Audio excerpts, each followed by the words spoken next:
جاء فی مبلغ الازار دیم ترجمه کړی دا چې بدحون معنا واسعتون. باب ما جاء فی مبلغ الازار. مبلغ الازار د ایزار بد کبزه پوری لکه مخکې چې مونږ ویاله چې دا نصف الساق پوری مستحب طریقه ده او جائز طریقه ده تر کعبینو پوری.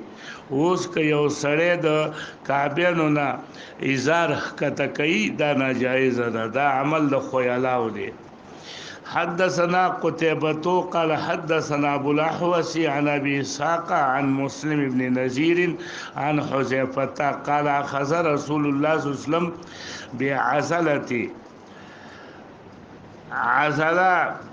بعزلة ساقي فعزله د پونډۍ زما باندې.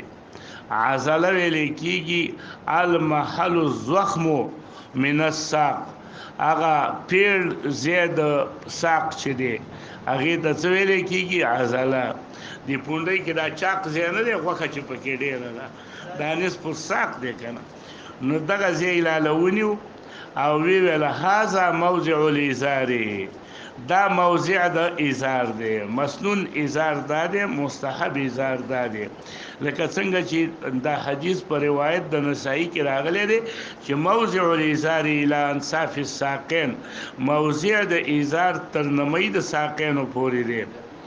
فإن ابيت کتوی چې ندیته پورې زه ازار نه تړم او زما ازار به خامخا کتی، نو بیا ستا دپاره جایز دی چې پاس پله چې هغه د دغه ځای نه ښکته شي د پړکیو ته ورسیږي، او کتوی چې نه زه د دې نه م کته کومه، نو فإن ابیت فلا حق للازار فی الکعبین، د کعبینو نه کته حق یې نشته دی چې تی ښکته کړي، بیا خو فی النار دی.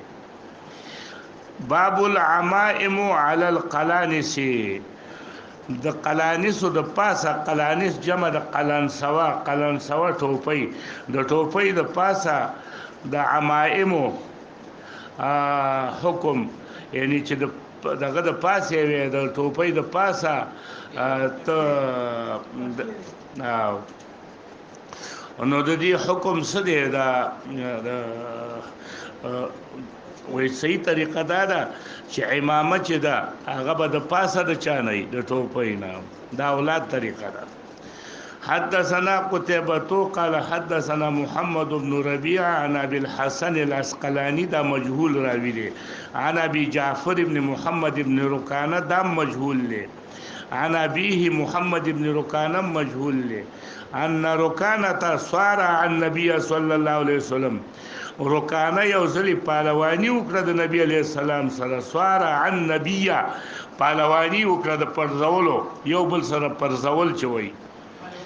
او فصرعه النبي صلی الله علیه وسلم، نو راڅم لو د لرې غلبه فی المصارعه وطرحه علی الارض، راوغورځو په ځمکه باندې دا رکانه چې دی نبی علیه السلام. نبی علیه السلام لګېده او رکانه په ځمکه راوغورځو.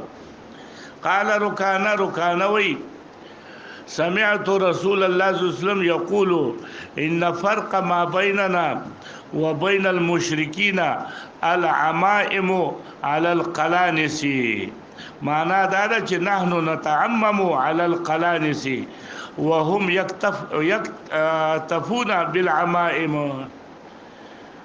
وهم یکتفون، دوی اکتفا صرف او صرف په عمائمو کوي او موږ د پاسه د قلان سواونه عمائم تړو.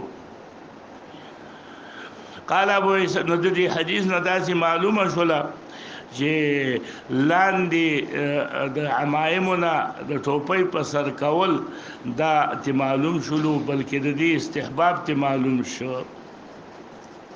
امام ابن قیم رحمه الله وی حدیث ډیر کمزور دی، ضعیف دی، استحباب ته نشي ثابتېدلی، صرف جواز منګوایو شته دی چې که سړی عمائم په ټوپۍ باندې تړي ام صحیح ده، که په غیر د ټوپۍ تړي ام صحیح ده. په دې باب کې کم صحیح روایت نشته وی. باب ما جاء فی الخاتم الحدیدی، خاتم